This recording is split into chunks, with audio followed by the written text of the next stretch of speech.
উনআশি, 83, 97, 100, 130, 120। আমরা খুবই এক্সাইটেড ছিলাম এটার জন্যই, অপেক্ষা করছিলাম। তো একটু আগে আমি 48 এমবির একটা ইউটিউব ভিডিও ডাউনলোড করেছি। তো আমি দেখলাম তুলনামূলকভাবে এটা অনেক ফাস্টার ডাউনলোড হয়েছে। আমি আশা করছি এটা অত্যন্ত উপকৃত হবে জনগণ। হ্যাঁ, এটা প্রত্যন্ত অঞ্চলে ছড়িয়ে দেওয়াটা একদম সহজ। সো দ্যাটস ওয়াই আমি আশা করছি যে এটা আমাদের জন্য অনেক ভালো হবে। আমরা হচ্ছে একটা ওয়াইফাই জোন ক্রিয়েট করেছি থ্রু স্টারলিং ইন্টারনেট, যাতে সবাই বাংলাদেশের সব এই অনুষ্ঠানের সব গেস্ট তারা এখানে ফ্রিতে স্টারলিংকের ওয়াইফাইটা এক্সপেরিয়েন্স করতে পারে। এটা আমরা স্পেস এক্সের সাথে জয়েন্টলি একটা এক্সপেরিয়েন্স শেয়ার করছি সবার জন্য। বান্ডেল থাকলে প্রতি সেনমানিতে টাকা বাঁচবে। বিকাশ সেনমানি বান্ডেল কিনে জিতুন প্রতি লেনদেনে। এখানে আমরা একটা টার্মিনাল রেখেছি, সেটা আমরা স্টারলিং স্ট্যান্ডার্ড টার্মিনাল হিসেবে জানি। তার পাশাপাশি আমাদের কাছে হাই পারফরমেন্স টার্মিনালও আছে। সো স্টারলিং স্ট্যান্ডার্ড টার্মিনালে আমরা এখন পর্যন্ত যতগুলো টেস্ট করেছি, আমরা 150 থেকে 200 এমবিপিএস বা এর চেয়ে একটু বেশি অনেক সময় আমরা পাই। আর যেটা হচ্ছে হাই পারফরমেন্স, সেখানে আমরা প্রায় 300-350 এমবিপিএসের একটা কানেক্টিভিটি আমরা পেয়েছি ডাউনলিংকে। বাট দ্য প্রবলেম ইজ, এটা এখন পর্যন্ত এটার গেটওয়েটা বাংলাদেশে এখনও আসেনি, যেহেতু ওরা অফিসিয়ালি এখনও আসেনি। ওরা লাইসেন্স পেয়ে গেলে ওরা অফিসিয়ালি বাংলাদেশে আসবে, তখন তারা বাংলাদেশে একটা গেটওয়ে অথবা পপ তারা বসাবে।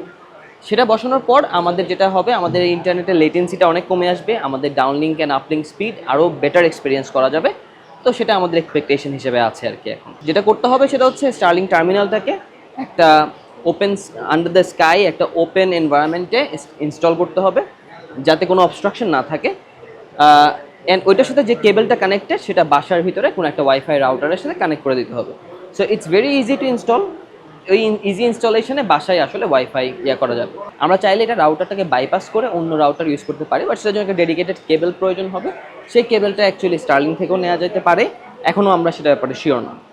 আর যেটা আমাদের হাই পারফরমেন্স আছে, সেটা দিয়ে অ্যাকচুয়ালি আমরা স্টারলিংকের রাউটার ইউজ করতে পারবো, অথবা আমাদের মতো করে সুইচ অ্যান্ড রাউটিং করে নিজেদের অন্যান্য রাউটার আর এপি সেট করতে পারবো। কখনোই আটকে রাখা যাবে না, নতুন নতুন প্রযুক্তি আসবে, সেটা রিপ্লেস করবে আগের প্রযুক্তিগুলিকে। তো স্টারলিংক একটা বাস্তবতা। এটাতে যেটা সুবিধাটা হবে, হার্ড টু রিচ এরিয়াগুলিতে আসলে আমরা না পারি ফাইবার দিয়ে, না পারি মাইক্রোওয়েভ দিয়ে, কোনোভাবে আমরা আসলে রিচ করতে পারি না।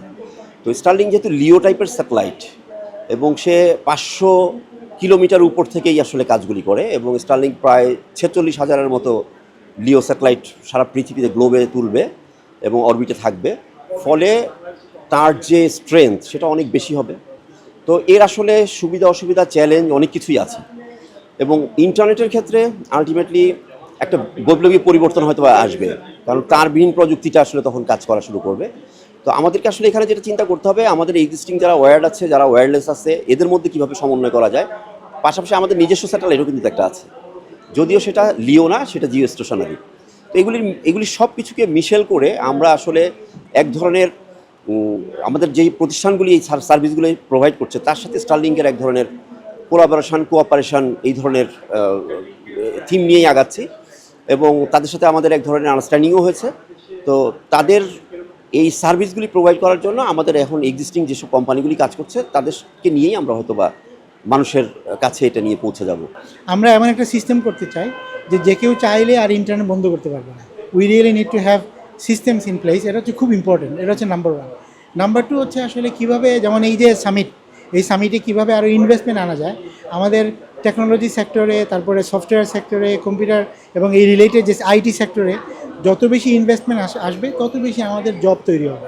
এবং দ্যাট ইজ ভেরি ইম্পর্টেন্ট, কারণ হচ্ছে যে ওইটা যদি না হয় তাহলে ইকোসিস্টেমটা তৈরি হবে। আর নাম্বার 3 হচ্ছে, I think it's also very important to make sure that ইউনিভার্সিটিগুলো খুব কোয়ালিফাইড গ্রাজুয়েট প্রডিউস করতেছে। আপনি ইনভেস্টমেন্ট আনলেন, you have very good policy in place, but আপনার ভালো কাজ করার লোক নাই, then it will not work either, right?